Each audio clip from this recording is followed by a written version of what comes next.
Before we get into the video, could everyone please subscribe to my Endless Diary Tales channel? Thank you so much. When the ceiling came crashing down, my husband Ryan instinctively rushed toward Emily. Meanwhile, I was buried beneath the building. Now that I've been given another chance at life, all I want is to stay far away from them. But then I accidentally discovered that the bracelet my grandmother left me is being worn by Emily, and my husband Ryan had already taken it over before it was supposed to happen. Maybe my death wasn't that simple after all. I never thought something so ridiculously dramatic would happen to me. The hot pot restaurant next door exploded, and the impact shook our entire building. When the ceiling collapsed, Ryan instinctively moved to his left, shielding Emily completely beneath him. I didn't have time to react. My calf was slashed open by a steel rod, blood gushing out. Only when the dust settled did Ryan suddenly remember me. His eyes filled with panic as he pulled me tightly into his arms, holding me close. I'm so sorry. I thought the ceiling was going to fall to the left. Wow, he didn't even bother to lift his head. He had no idea where it was falling. That boy who once wore a white button-down shirt and rode his bike to take me home. Even he could lie now just to cover up the fact that his heart had changed. Oh, do you want to go back and check on Emily? I asked. Without hesitation, without even explaining a single word to me, Ryan turned and ran back into the building. Love or not, his actions said it all. It took dying once for me to finally see things clearly. In my last life, I wasn't this lucky. The ceiling hit me directly, and I died on the spot. At the time, Ryan held Emily and walked straight out of the restaurant building without looking back. Only after getting out did he realize I hadn't made it. But heaven gave me a second chance. I won't waste it. Instead of spending my time on a cheating man, I'd rather stay away from them and live a simple, happy life. But reality barely goes as we wish. That young man's a real catch. You married the right guy, said the older woman in the hospital bed next to mine, watching Ryan busily running around for me, showering me with praise. I just smiled and said nothing. During my hospital stay, Ryan came by for an hour every day after work, then left. Watching him act out the part of a man deeply in love, if I didn't know he was going off to meet Emily right after, I might have believed him.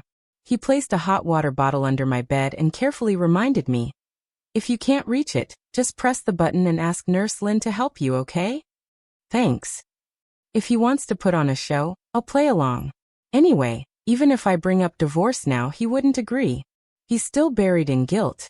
Might as well let him wear that guilt down a bit. No need to be polite with your own husband, he said as he reached out to ruffle my hair. But my body reacted faster than my brain. My head had already moved away before I even realized it. My mind went blank. His hand froze in midair, the smile on his face stiffening. Bed watching us closely, I broke the awkward silence. I haven't washed my hair in days. It's dirty. I didn't want to gross you out. He quickly recovered his expression and returned to normal. I glanced at the clock on the wall. There were still 25 minutes left before his 1-hour visit was up. If there's nothing else, maybe you should go ahead and leave. No need to stay just to fill the time. I paused. Besides, I saw you glance at your phone several times already. Emily's probably urging you. After all, today was Ryan's birthday. He looked at me with a flicker of expectation in his eyes. In previous years, I would always start preparing his birthday gift more than a month in advance. At midnight on the day itself, I'd send my wishes first, then spend the whole day focused on him.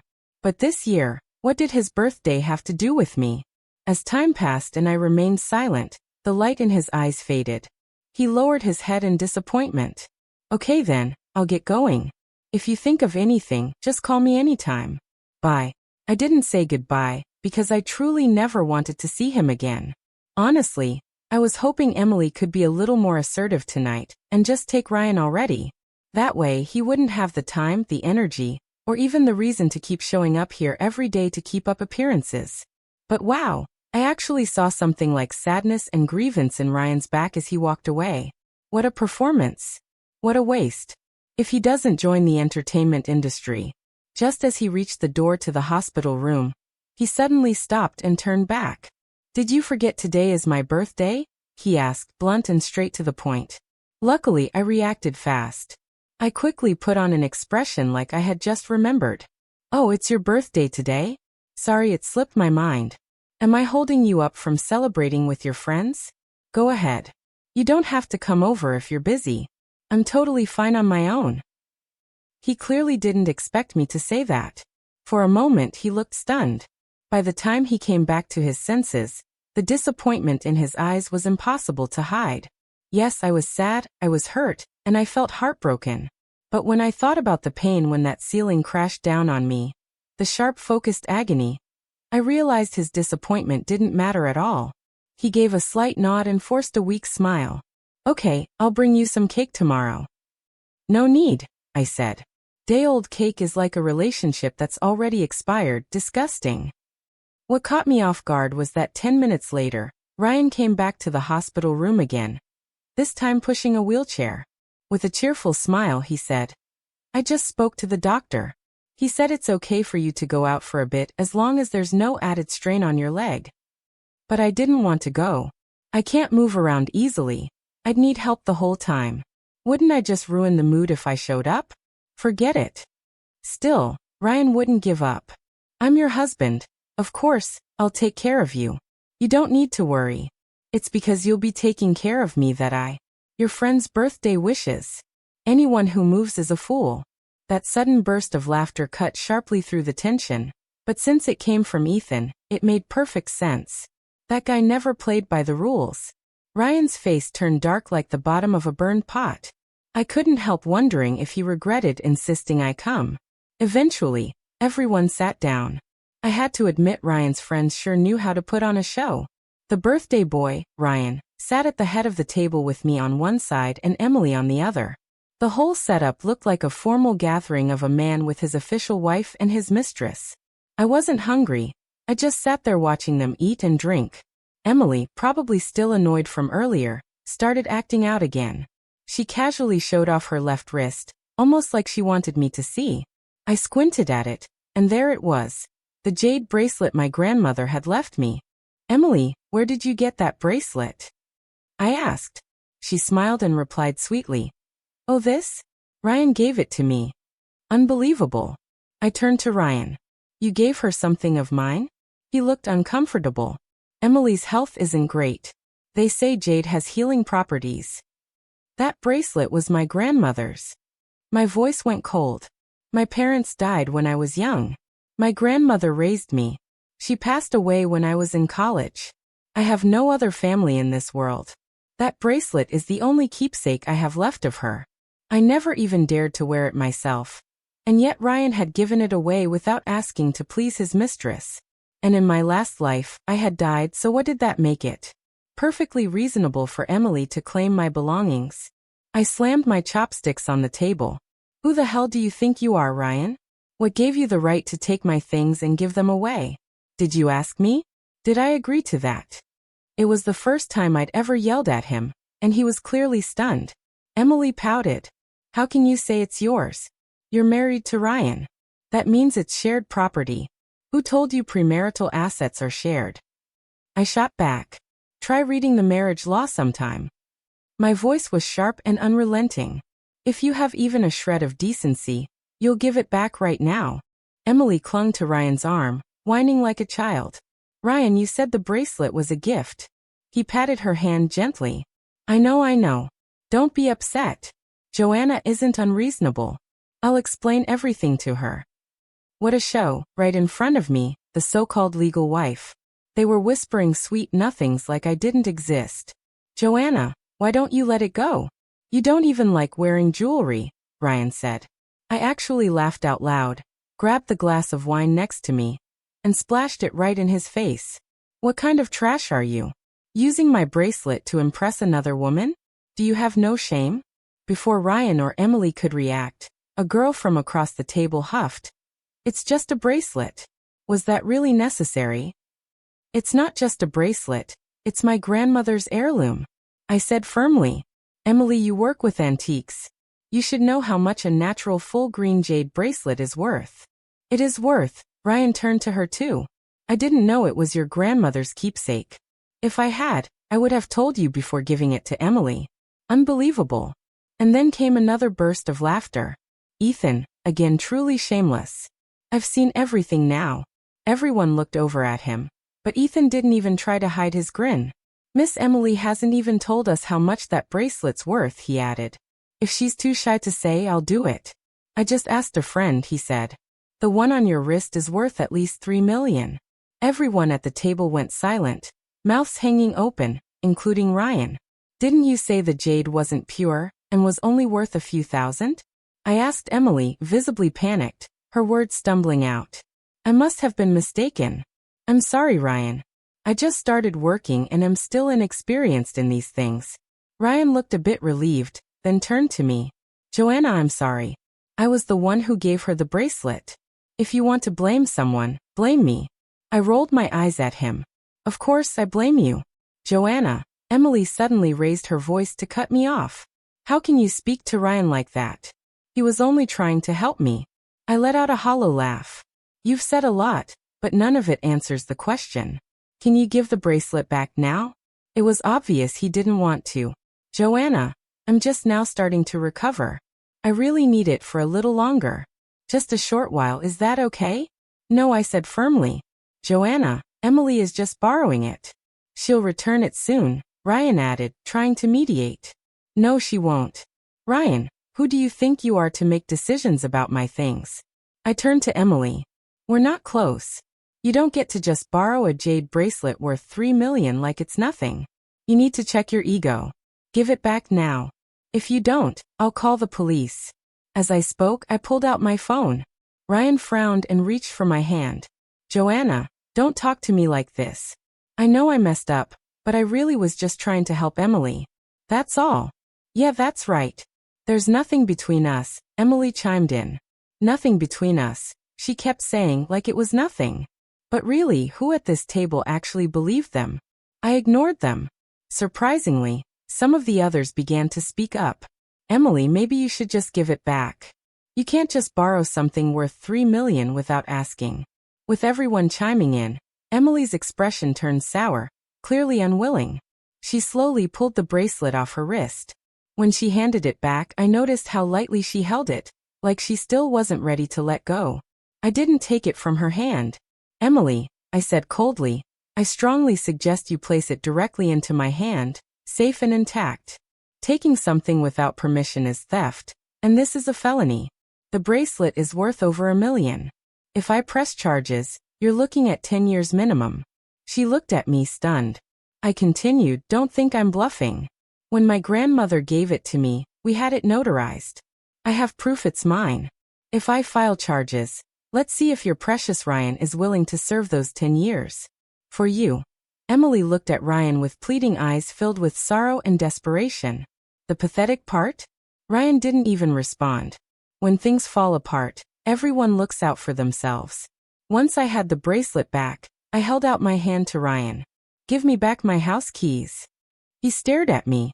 Why do you want the keys? None of your business, just give them back. I didn't bring them with me, he mumbled, obviously guilty. Emily's eyes darted nervously. What had they done to my place? I turned my wheelchair toward the exit.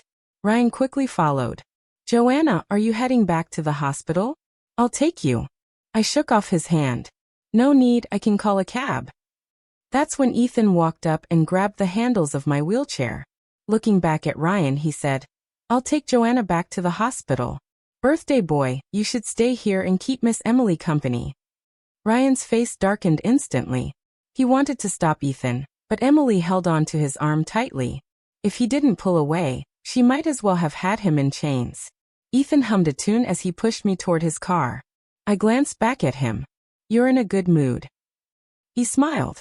You finally woke up and chose the light over the dark. Of course, I'm happy for you. I admit I woke up, I said. But who exactly are you calling dark and who's light?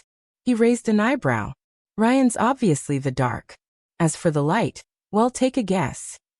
You don't mean yourself, do you? Who else? He grinned. While you were in the hospital, if I hadn't been sending you those videos every day, you'd still be in the dark about Ryan sneaking around with Emily. That much was true. If it weren't for him, I might have stayed blind and deceived. Funny enough, Ethan had originally been Ryan's friend.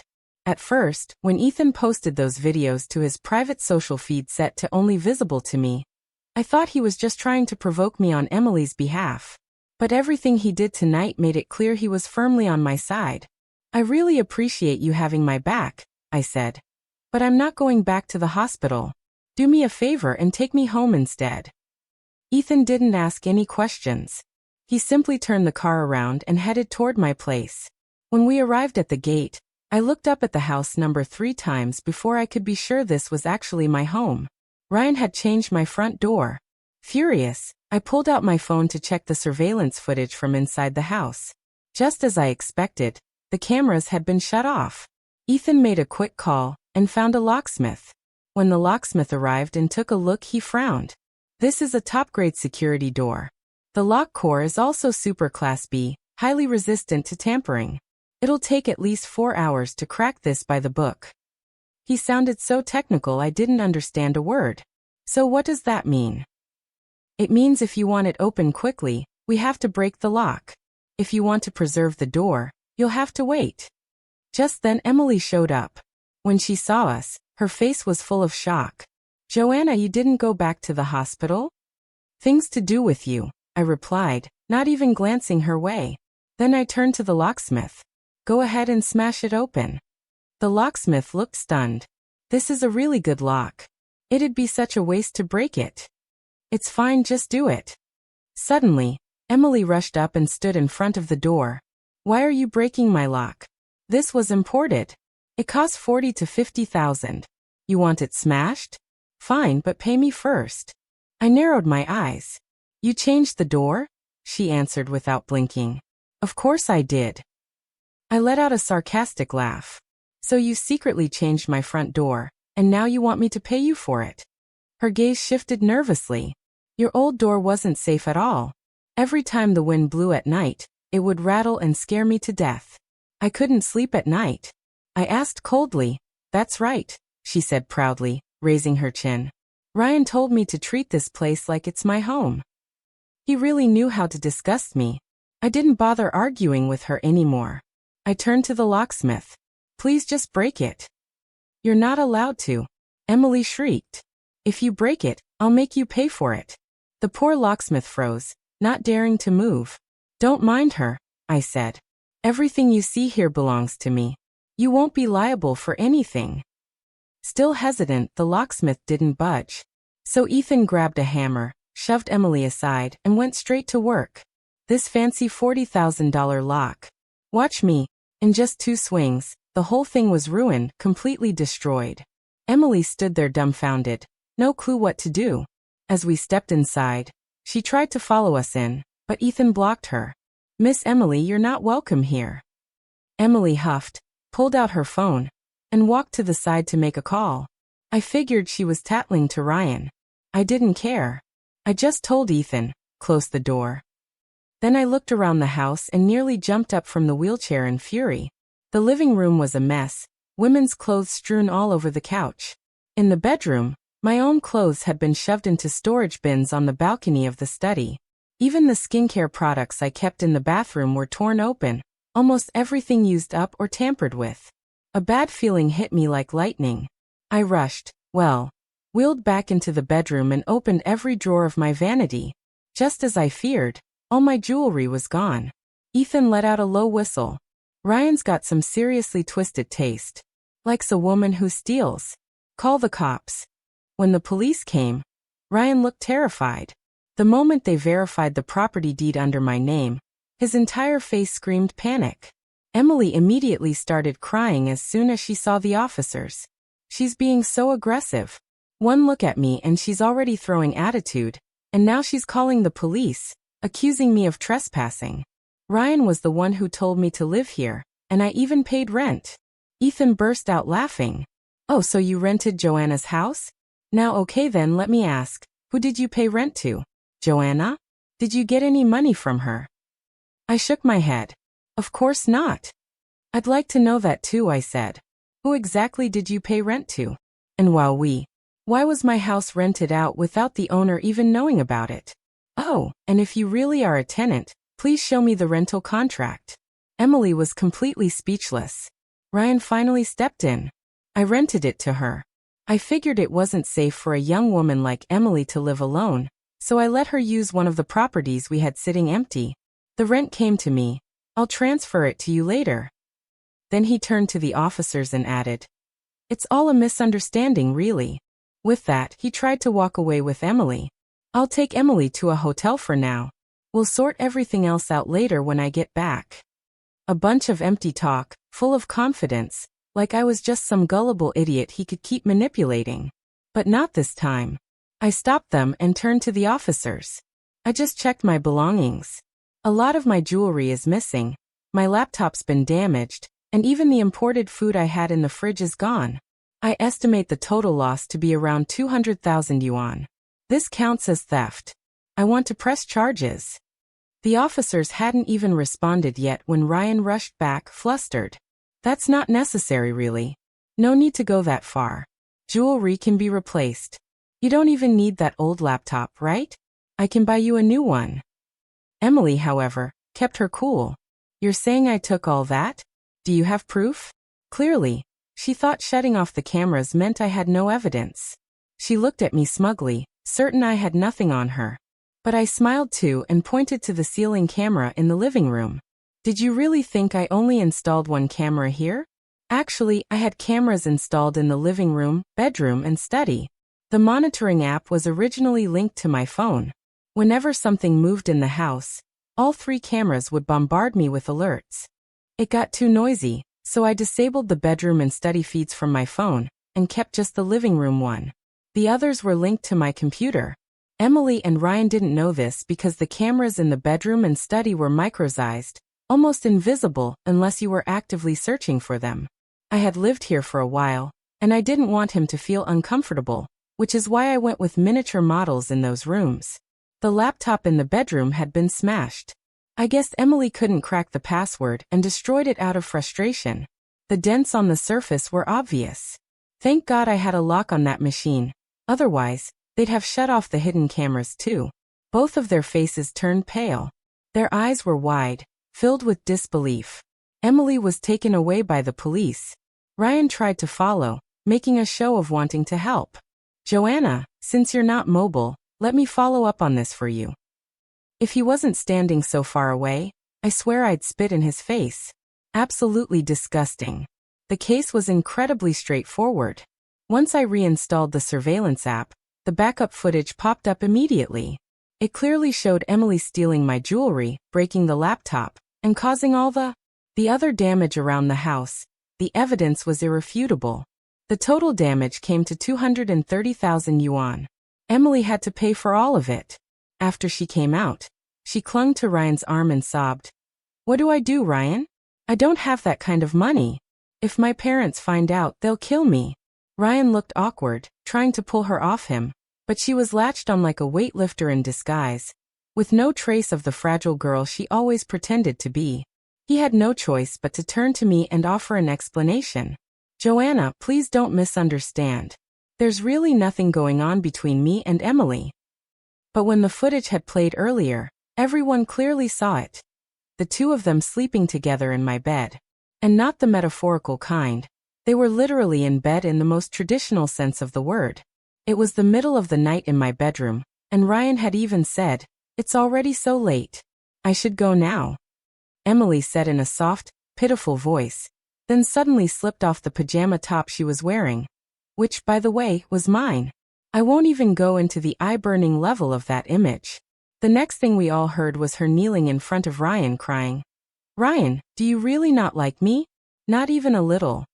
The moonlight was dim, the air thick with tension, and before we could even react, the 2 of them were already kissing right in front of the police officers, Ethan, Ryan, and me, while the rest of us squirmed with second-hand embarrassment. Wanting nothing more than to look away or turn off the screen. Was Emily embarrassed? Not at all. She even had the nerve to raise an eyebrow at me, smug as hell. The 2 of them were really going at it, but just as things were heating up, Ryan suddenly pushed Emily away and muttered, "We can't. This isn't right." No matter how hard Emily tried to seduce him after that, he didn't give in. But in the end, after enough sobbing and pleading, Ryan finally gave in and spent the night with her. That memory faded as I snapped back to the present, only to find Ryan still rambling on about how there was nothing between him and Emily. I couldn't hold it in and rolled my eyes. Nothing between you two? You both just happened to be naked and sleeping together. What were you doing? Repenting for your sins. I felt like I'd stepped in filth and couldn't shake it off. Joanna, I know I messed up, Ryan said quickly, but in the end, I stopped myself. I still love you. I've always loved you. I was speechless. You cheated on me, Ryan. I didn't, he said. I just kissed him. That's not even cheating, he shot back. Before I could say anything, Ethan cut in, completely losing it. Not cheating? Then what is cheating exactly? Should Joanna go kiss 17 or 18 random guys and see how it feels? If kissing doesn't count, what's the problem? He gave Ryan a mocking grin. You look serious, man. Here, I'll help you out. I'll go find her a nice, pure computer science major, so she can try kissing him. Maybe then you'll understand. I nearly burst out laughing. Ryan, on the other hand, looked livid but still had the AUD capacity to say, even if I did cheat, it was minor. I didn't cross the line completely, it's forgivable. Everyone standing around watching was stunned, completely shocked by the shameless logic coming out of his mouth. I had no desire to waste another second arguing with someone whose brain clearly wasn't working. I turned to leave, only to be stopped by Emily again. Joanna, I can pay you the $230,000, she said, but you have to reimburse me for the door. I paid for it. Unbelievable. Every year there are idiots, but this year they're really pushing the limit. This woman sold my jewelry, used the money to install a brand new front door, and now wants me to reimburse her for the door? I was so furious I almost stood up to slap her, but I forced myself to stay calm. If she hadn't brought it up, I might have forgotten about the damn door. The lock was already broken, no way I'd feel safe using anything she installed. Of course, I'd be replacing it. I spun my wheelchair around and called to Ethan. Let's go back. He looked confused. Go back? What for? Emily changed the door to my home without permission. That's still unresolved. Having evidence really does make everything easier. The cost of the unauthorized door was assessed at $30,000, but by the time we returned, Emily and Ryan were both gone.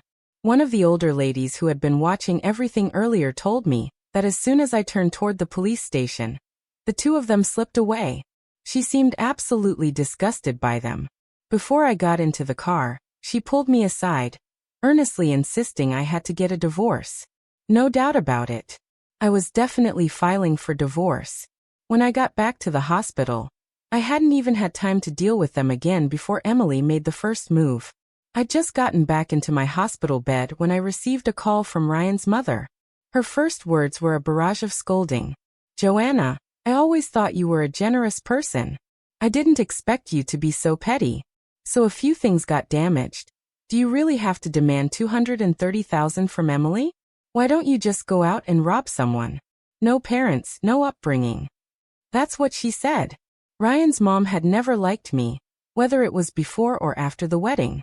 She never stopped making things difficult. She thought I was cursed because I didn't have parents, that I'd bring bad luck to the family. She'd always say that even plain water would taste sweet if love was real, that I should be grateful no matter how she treated me. But I'd had enough. I wasn't swallowing any of it anymore. You talk about manners? You have manners? You're the one who brings up my dead parents every time. That old hag only cares about me when I'm useful. When she was sick and couldn't afford treatment, she shamelessly praised me, said I was kind-hearted, and told me her son marrying me was a blessing earned over 8 lifetimes. Then when she recovered, she turned around and said I wasn't good enough for her son. What a hypocrite. Get lost. Don't call me again. Just hearing your voice makes me sick. I think she was stunned. She stammered. You dare speak to me like that? I'm telling Ryan. Go ahead.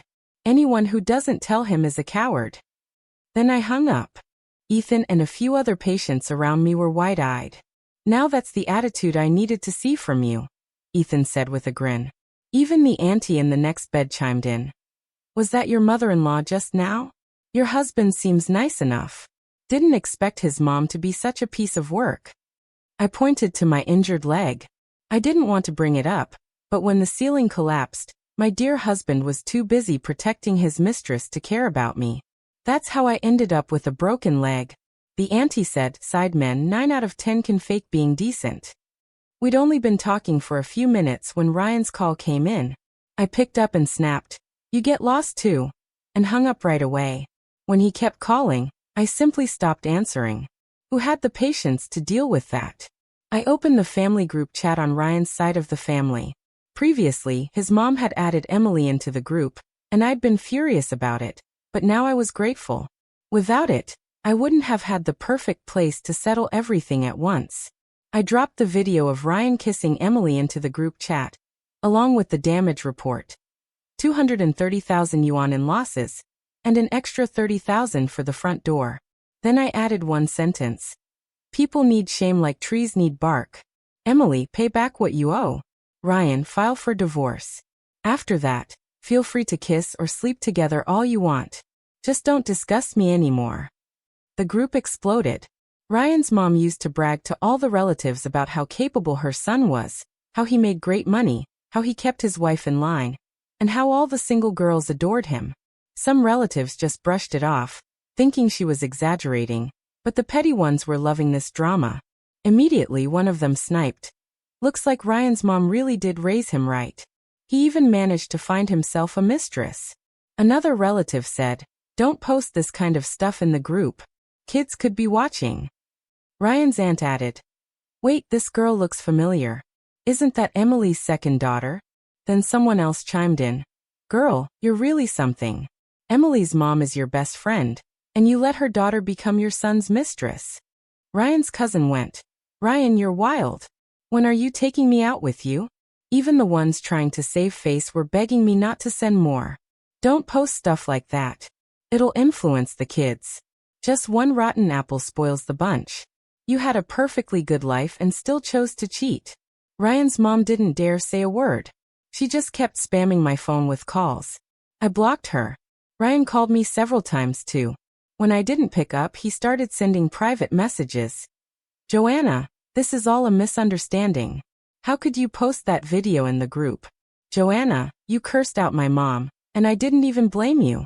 How can you treat me like this? Joanna, my mom fainted from anger. Please respond." He messaged again. "I was wrong. Please help clear this up. Let's move forward together. I'll cut ties with Emily. I won't see her again. We'll build a better life." A better life? In your dreams. I died in my last life. After I was gone, Ryan and Emily would have ended up together, as if it were all meant to be, and inherited everything I left behind. But why? I did nothing wrong. Why should I have to die just so those two could live happily ever after? The more I thought about it, the angrier I got. If Ryan and Emily didn't rot for what they did, I'd make sure they'd at least lose everything they had. After this whole mess, their reputations were completely trashed within Ryan's family. Ryan refused to divorce me, but also stopped showing his face around. Emily vanished too. I checked the family group again. Ryan had silently removed himself. He never came back to my house either. I hired a cleaning service and had all of Ryan's stuff thrown out. As soon as I was discharged from the hospital, I went straight to his company. Ryan looked visibly flustered when he saw me. He reached out, trying to grab my hand, but I stepped back. I gestured toward the 2 bodyguards standing outside the door. Ethan had originally offered to come with me, but I decided against it. Ryan and I weren't officially divorced yet, and showing up with another man would just give him something to use against me. "Don't touch me," I said. "There's a cafe next door. Let's talk there." Ryan already knew I'd come to discuss the divorce. "Joanna, I have work. Can we talk after I'm off the clock?" he said, trying to stall. I sneered. "We can talk here if you want. Doesn't bother me." Ryan's expression changed instantly. Without another word, he obediently followed me to the cafe. "Divorce?" I said, getting straight to the point. I pushed the divorce papers in front of him. "You cheated. Minor cheating, whatever you want to call it, but you did. So the marital assets get split 70/30. I get 70. I know you're in a rush to get back to work, so let's not waste time. Sign it." He refused. Joanna, I know I was wrong, but I didn't go all the way that night. It was just a moment of weakness. I love you. Please give me one more chance. I swear I'll never do it again. I couldn't be bothered to argue. I pulled a thick stack of documents from my bag and slid them across the table. As soon as he saw them, his face turned ghostly pale.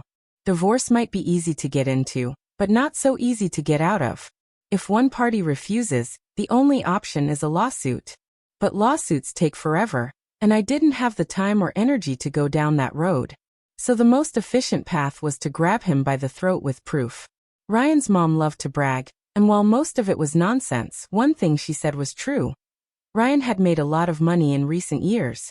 But a regular employee doesn't rake in that much money by staying on the straight and narrow. Ryan had been taking kickbacks. Divorce, I said. And I'll destroy the evidence. No divorce.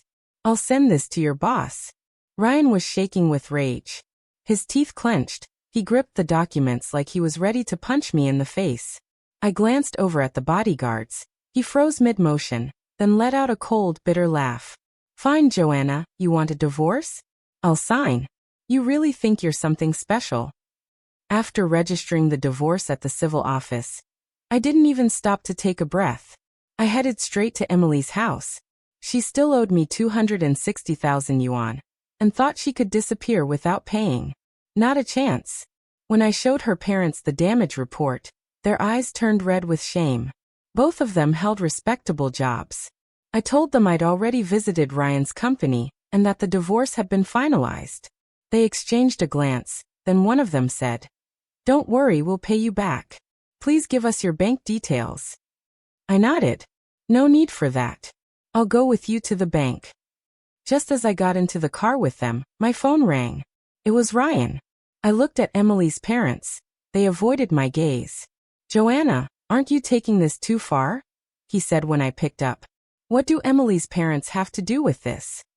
I laughed coldly. "You sure about that? You really think they have nothing to do with this?" I told the driver to pull over and open the car door to the back gate of their apartment complex. I raised my voice and shouted, "Your mom kept saying Emily was your perfect match. You're telling me her parents didn't know how she felt about you? Didn't know she was trying to move in on a married man who isn't even related to her? Who in this story is innocent besides me?" Emily's parents turned a blind eye on purpose. If they had ever once tried to stop her, I wouldn't be here today asking them for money. Ryan had no response. People were starting to gather around us to watch. Emily's parents were red in the face. They waved their hands and bowed slightly, saying, "It's our fault. You're right, it's our fault. We'll pay the money." I gave a small, sharp laugh. "See? Why push me to this point? I'm not unreasonable. I gave you a chance, but you forced my hand." After that, they kept quiet. We went straight to the bank, where they transferred the money without another word. I wrote them a receipt for the payment. As they were about to leave, I stopped them. "Wait, sorry, one more thing. I need to trouble you both to come with me somewhere." Seeing their expressions tense, I added, "Don't worry, I'm not trying to kidnap you. You have your phones. If I do anything wrong, you can call the police anytime." Of course, they didn't want to go, but with the two bodyguards watching them like hawks, they didn't dare refuse. We headed straight to the marital home. Yes, the one Ryan and I shared. After Emily disappeared and couldn't be contacted, I had a hunch. I asked someone to look into it. Turns out she was hiding out in the apartment Ryan and I used to share. Ryan really was something else. When we arrived, Ryan wasn't back from work yet. Only Emily was home. I knocked, and her voice called out from inside. The moment her parents heard her, their faces fell. I'd already This was my home. "Don't bother knocking again," I said loud enough for her to hear. "Emily, it's me. Are you going to open the door, or should I call a locksmith? Your choice." Silence. Then a few moments later, the door opened. Emily's mother pushed her way in and slapped her across the face the second she saw her. Emily was stunned. "Mom, we raised you to do this? To sneak around and shame us like this?" her mother shouted, trembling from head to toe. "Do you have any idea how embarrassed we are? The spectacle at the neighborhood gate today, and now the gossip flying among the relatives." Emily's mother had clearly never endured such public disgrace before. Her voice was shaking from pure rage. If you don't care about your own dignity, we still have to live with ours. Get your things, we're leaving. She glanced at my phone, which I had pointed at them since the moment I started knocking. I gave a small smile, then slowly turned the camera toward the interior of the apartment. On the balcony, clothes were hanging side by side. In the living room, matching couples' pillows were on the bed in the master bedroom. It was very clear that two people had been sleeping there. I filmed it all. Call the police, I said calmly. At that, Emily's mother panicked. Miss Joanna, please, let's talk this over. There's no need to involve the police, is there? I shook my head. There's no negotiating on this. I'm missing more of my belongings again. Emily's mom went pale. Emily, even more panicked, was still trying to play it cool. I already checked. There's no surveillance in the apartment. Even if you call the cops, it won't help. So you're admitting to stealing my jewelry then? I asked. Emily wasn't exactly smart, but she wasn't stupid either. Once she realized I was recording everything, she shut her mouth and stopped talking. The officers arrived quickly. Emily tried to put on her usual self-righteous act. You're accusing me of theft? Where's your proof? That was when Ryan finally came home. He stepped inside, frowned, and looked at me with clear annoyance. What now, Joanna? I rolled my eyes. Idiot. The officers explained everything to him. As they finished, Ryan sucked in a sharp breath and looked at Emily with visible confusion. Honestly, I didn't get it either. Her family wasn't poor. Why was she so obsessed with taking my things? Ryan sighed. Okay, fine. I took the jewelry. I was short on cash recently, so I sold it. It was bought during our marriage, so it counts as joint property. I'll give Joanna her share. I shook my head. Not half, 70%. Ryan looked sour, but everyone was watching. He had no choice but to nod. After the officers left, Emily couldn't help herself. She smirked and said, So what if you got the money? Ryan doesn't want you anymore. I snorted. Sure, you're totally right. So now that everything's settled, can you both leave? Emily pouted. Why should I leave? I'm staying at my boyfriend's place. Why do I have to go? This is Ryan's place. You two are divorced now. You should be the one leaving. Emily snapped. I chuckled. He didn't tell you after the divorce the house was awarded to me? Emily froze in disbelief and immediately turned to Ryan. He gave a reluctant nod. She completely lost it. Ryan, you gave her the house. Where are we supposed to live now? My reputation's ruined. I became your mistress, cooked and cleaned for you. How could you treat me like this? Her parents looked mortified and tried to pull her aside to get her to stop talking, but she was hysterical, demanding that Ryan explain himself. Ryan must have had enough because he suddenly yanked his arm away from her. I was genuinely shocked. I didn't think anyone could break free from Emily's death grip. You made your own choices, Ryan said. No one forced you. If it weren't for you, Joanna and I never would have divorced. We'd still be a happily married couple right now. Happily married couple? Please. I nearly gagged. You've got 3 days to move out, I said coldly. If you're still here after that, I'll be having a nice little chat with your employers. With that, I gestured for the bodyguards to escort me out. I couldn't stand the sight of them any longer. To be fair, Ryan did act fast this time. The next day, he moved out with Emily. I heard Emily's parents tried to take her back home, but she refused. She insisted on staying with Ryan even after the divorce. During the mandatory cooling-off period, whether I was at the hospital or back home, I never let the bodyguards leave my side. After all, I died once already. I couldn't afford to take chances again. On the day the divorce was finalized, I arrived at the civil office early. Ryan showed up not long after with Emily in tow. As soon as she saw me, she smirked and rubbed her belly. Sorry, Joanna, she said sweetly. I'm pregnant. Ryan didn't want me to feel wronged, so he insisted on bringing me along. We're just waiting for you two to finish, so we can go get our marriage certificate next door. Side chicks are really bold these days, huh? You seriously think that if Ryan can cheat with you, he won't cheat on you? I asked as I watched her put on her act of being deeply loved. Ryan suddenly snapped at her before she could speak again. Enough. You talk too damn much. Emily's face dropped, her eyes filled with tears. Ryan, how could you say that to me? I laughed out loud. What happened to the sweet big brother little sister act? Didn't think it would turn into this, huh? After we officially signed the divorce papers, I kept my promise and handed Ryan all the evidence of his kickback schemes right in front of Emily. He looked skeptical as he took the documents. Are you sure this is the only copy? I nodded. Of course we're divorced. This stuff is useless to me now. Why would I keep it to torture myself? I didn't care whether he believed me or not. I turned and walked away. The next time I heard anything about Ryan and Emily was 2 years later. Ethan told me Ryan had gone to prison for accepting bribes, and the one who reported him was Emily. Apparently, she'd caught him cheating on her with another woman. Ryan had gotten tired of her long ago, and even tried to force her out. Furious, she turned him in. As for where she got the evidence, well, that kind-hearted person who quietly slipped it to her was me. I thought that would be the end of it, but I never expected to see Emily again. One day, Ethan and I were heading home when someone suddenly rushed at me from behind. Luckily, Ethan reacted instantly. He kicked the person down and wrestled away their knife, pinning them to the ground. Realizing he'd failed, Emily's face twisted in rage.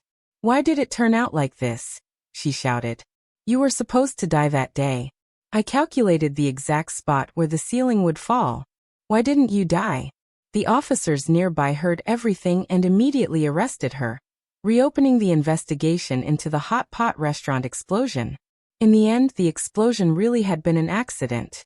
No one could understand why Emily had said what she did, but I knew Emily, like me, had been reborn. It all made sense now: how she dared move into my house ahead of time, how she shamelessly wore my grandmother's bracelet like it was her own. She thought I was already supposed to be dead, but people can plan all they want.